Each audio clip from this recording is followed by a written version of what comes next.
Hello, and thank you for watching. RTVI US brings you a special and truly exclusive interview you won't want to miss. I'm Georgi Tsehiseli, and here's what we'll be talking about today.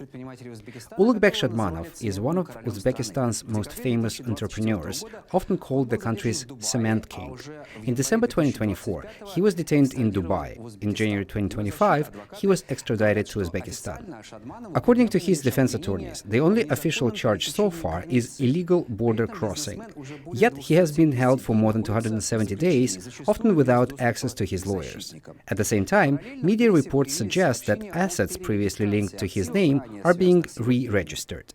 Today we'll examine what lies behind this case and what the future might hold for Ulugbek Shadmanov. Joining us are world-renowned attorneys Robert Amsterdam and Marc Agnifilo. Hello, Robert. How are you doing? Thank you for joining us. Pleasure. Thank you for having us. Thank you very much. Marc, hello. How are you doing? How are you? Thank you for having me as well. And here with me in the studio is Evgeny Gurevich, co-founder and president of Omnistrat Group Risk Management, and our regular expert on RTVI US. Gentlemen, welcome to the studio. All right, gentlemen, without any further ado, let's talk about what's happening. My first question is for Mr. Amsterdam. Robert, can you clarify the specific legal mechanism you are pursuing to challenge Shadmanov's detention? International bodies or courts have been formally engaged. How is it working? Tell us. Well, to assist Shadmanov, we will be going to the UN working group with respect to arbitrary detention. This is an organization within the United Nations that investigates those individuals whose circumstances reveal that they are in fact detained in no way subject to law. And that is the situation that we find ourselves in with this case. What is happening in Uzbekistan is actually a crime being committed by the state. They've illegally held Shadmanov without any basis in law for a lengthy period of time. And this is a situation that we believe the United Nations will want to review. My next question is for you, Eugene. You described the detention as a state-sponsored kidnapping. Is that correct assessment? And could you kind of detail and present us with evidence of this characterization? Thank you for having us. So yes, this is absolutely a correct characterization of the situation. On the night of December 10th, Marc and I were visiting Dubai. We were there speaking to Mr. Shadmanov in his private villa. About 20 or 30 special forces, armed special forces, burst into the villa, threw everybody on the ground. So you were there physically? Oh, yes, yes. Okay. Marc and I were there physically. They threw us on the ground. They were using tactical weapons. So basically they were standing over us with guns pointed over our heads for 20 or 30 minutes as they searched the villa and then proceeded to arrest Mr. Shadmanov. Arrest is probably not the right technical word because they basically put him inside a Jeep and drove off in an unknown direction. When Mr. Agnifilo tried to inquire where Mr. Shadmanov is being taken, we were literally told that this is not our country and it would be best if we stayed quiet and left the country. Were you extradited or was it were we? No, we weren't. Just suggestion to It was a very convincing suggestion. Okay. And so even though we retained local counsel was unable to determine where Mr. Shadmanov had been taken.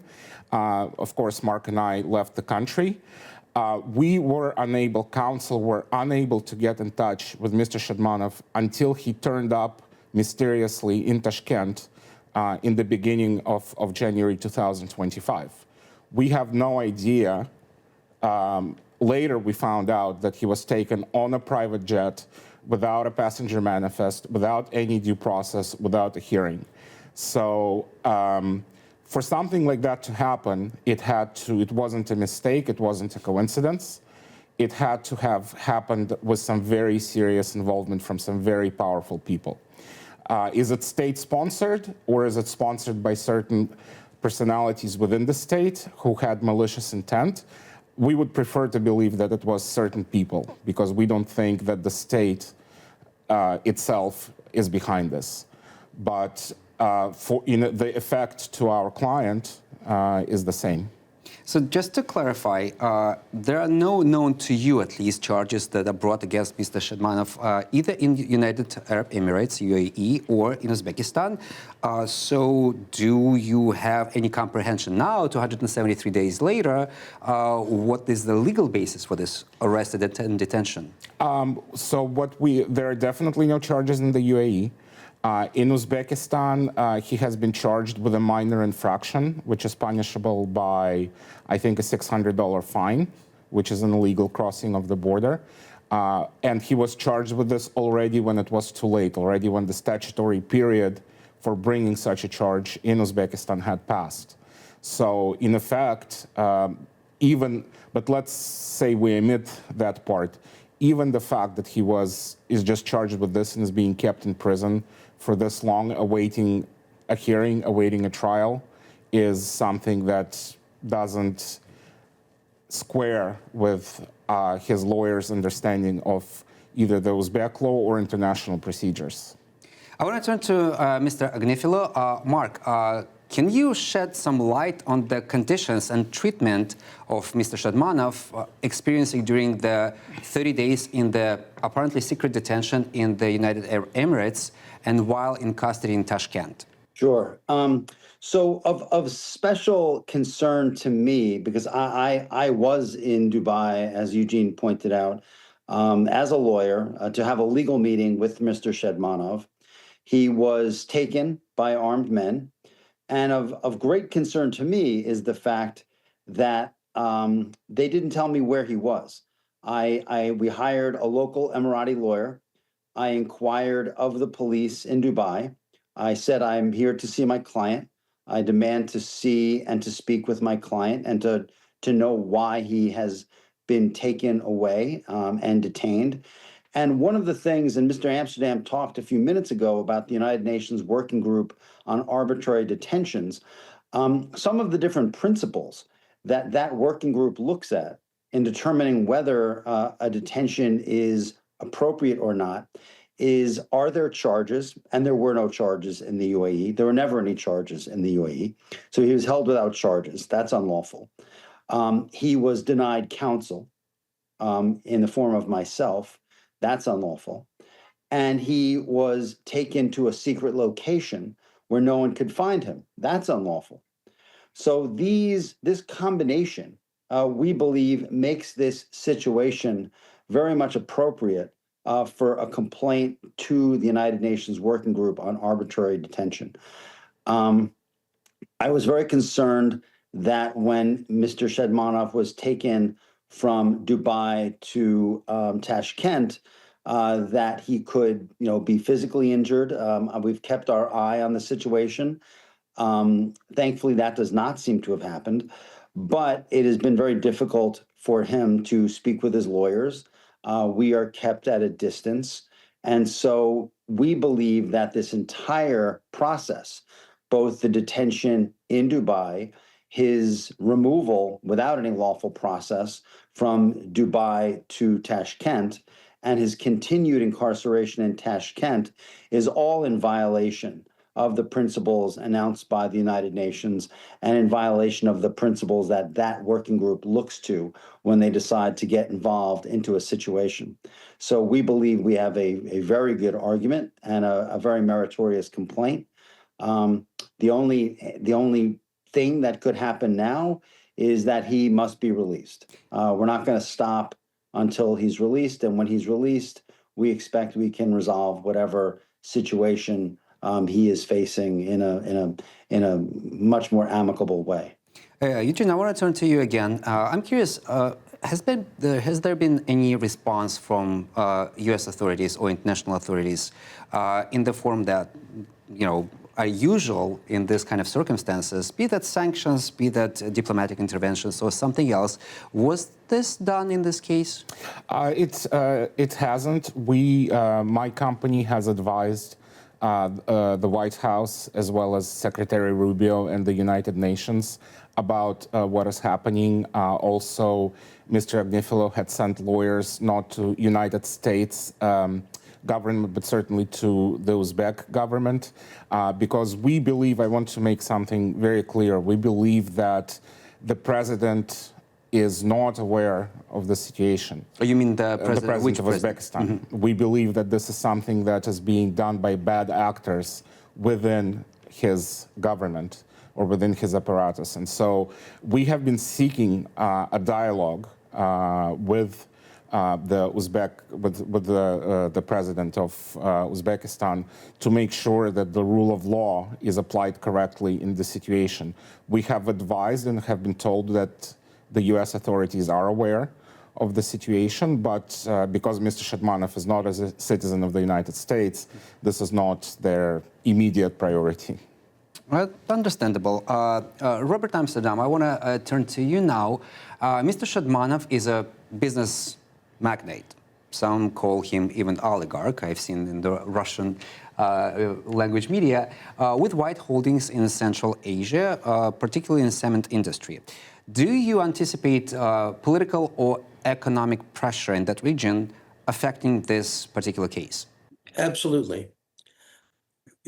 As of today, the plan is for Uzbekistan to join the WTO in 2026. Uzbekistan has $5 billion in loans with the EBRD. Uzbekistan is also the beneficiary of loans from the Asian Development Bank. I think the implications are very serious for Uzbekistan. All of these banks and organizations have within their structures the necessity of compliance with international human rights standards, the Ruggie principles, if you will, that were set out a number of years ago with respect to business and human rights, make that compliance now mandatory in terms of these large international financial institutions. For while Ruggie isn't mandatory itself, these institutions have taken it upon their organizations to treat these principles very seriously. So it would be a tragedy for Uzbekistan at this pivotal moment in its history, with all of the very important reforms that the president has put on the table in Uzbekistan, for a case such as this that literally everyone in the region is watching, the kidnapping of a very significant business person. I mean, this is just completely unacceptable. And that's why we're hoping that this crime that has been committed by, we believe, people around the president is remedied, and that this man, this innocent man, is freed shortly. Marc, next question is for you. I know that you're working hard on putting the word out there, so tell us more, how is your team ensuring the transparency and media coverage of this case, especially given the high-profile location of the news conference in Manhattan that RTVI US also covered? So we are availing ourselves of every forum that we can put our message forward in. And that's not just the United Nations, but that's also the media, which is what today's press conference was focused on. We called on world leaders, we called on human rights experts and the international community to take note of this situation for all the reasons that Mr. Amsterdam just outlined. We're at a critical juncture in the history of a great country of Uzbekistan, and this is not the time for the country to take steps backward, especially when we believe that it's not the president who's really in moving these efforts forward. So we think that public awareness is the key. I mean, obviously, as an American lawyer, the power of the press, the power of journalism is one of the most important rights we all have as citizens, whether you are from Tashkent or New York City. And so we're availing ourselves of all of the rights available to us, both in the United Nations and in the court of public opinion. Robert, next question is for you. Let's talk Plan B. What is the legal strategy if regional courts in Uzbekistan refused to release Shadmanov. Are you prepared to escalate this to, let's say, international human rights tribunals, for example? Certainly. But I think, one of the things we have to understand is there are also economic issues at stake. Uzbekistan is privy to a series of bilateral international trade agreements. They are a signatory to the Energy Charter. And these are massive forums in which we can, with particularity, delineate the breaches of rule of law that have been going on in Uzbekistan and exact from the government funds that would start to address what's happened here. And it's important to note that some of these tribunals also have the power to release individuals who have been wrongly held. So there are all sorts of plan Bs, but we're confident and hopeful that we won't have to get there, and that those who advise the president and others will see to it that this wrong is remedied and that Mr. Shadmanov is released. Robert, I want to loop us back a little bit to the beginning of our conversation. Do you know of any precedent in the contemporary international law for this kind of forced extraditions from the United Arab Emirates to countries like Uzbekistan, and how does your team plan to argue against such precedents? Well, look, I'm involved in 3 similar cases. And to be frank, I think it is our intention to hold those who have fomented these exfiltrations, if you will, responsible. And in this case, it would be the Uzbek government, because it is quite clear that the UAE was acting on instructions of another government. So it is to the Uzbek government that we believe liability will fall. Eugene, I cannot help but wonder one thing. To what extent you see this case as connected to, let's say, commercial disputes or maybe some kind of elite rivalries within the region or the country unrelated to the stated charges? It is 100% connected, as is the case. Those of us who have experience in that part of the world know that very much things come down to a rivalry between oligarchs, a rivalry between clans. I don't want to speculate about to which extent it is the case here, but I do know that the assets at stake are a crown jewel that was painstakingly put together by Mr. Shadmanov. This is not what's called a rent-seeking business. His business is something that he built up over time. This business has created 7,000 jobs. It produces cement, which is badly needed for the reconstruction efforts, not only in Uzbekistan but also in Kazakhstan and Kyrgyzstan, where they own plants. So I know that this crown jewel that Mr. Shadmanov has put together over the years has been the target of a number of takeover, or what we call in former Soviet Union raiderstva. Mm-hmm.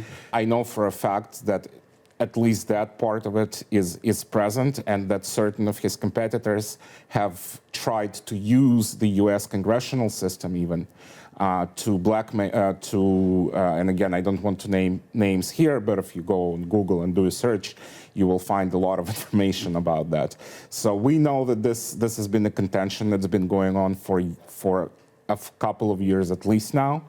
And unfortunately, his business rivals, and in some cases even political rivals, are not above using the dirtiest of means to get what they want. I want to ask the last question to Robert. Can you provide a timeline, let's say, for expected legal developments and public communications? What milestones should we look for in the coming weeks, months, or maybe even days? I don't know. Maybe it's just a matter of days when this is resolved somehow. Well, we know there's going to be a hearing in the next number of days. We've planned a press conference after that hearing.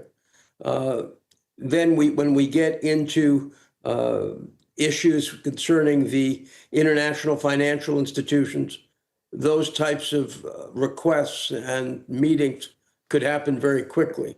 So, in terms of a timeline, I imagine that we would be talking about weeks and months, not years, in terms of finding a resolution.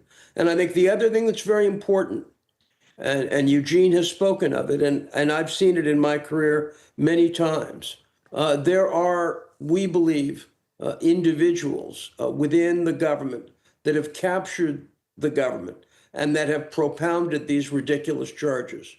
And they are not immune from liability.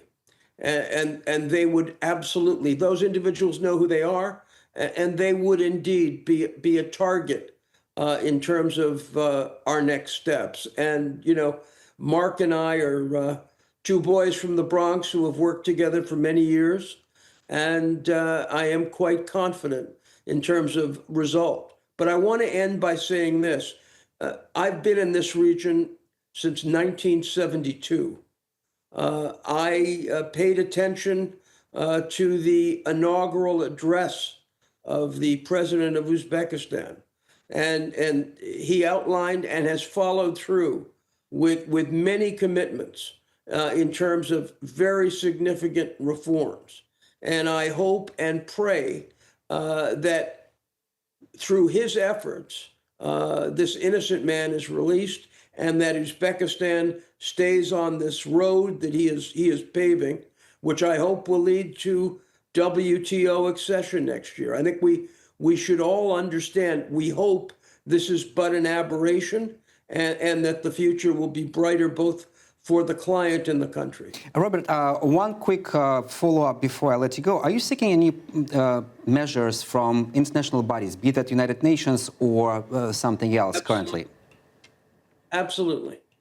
And again, one of the things I'll tell you from our practice is it is impolitic for us to go into any details about that. We make filings and we wait for results.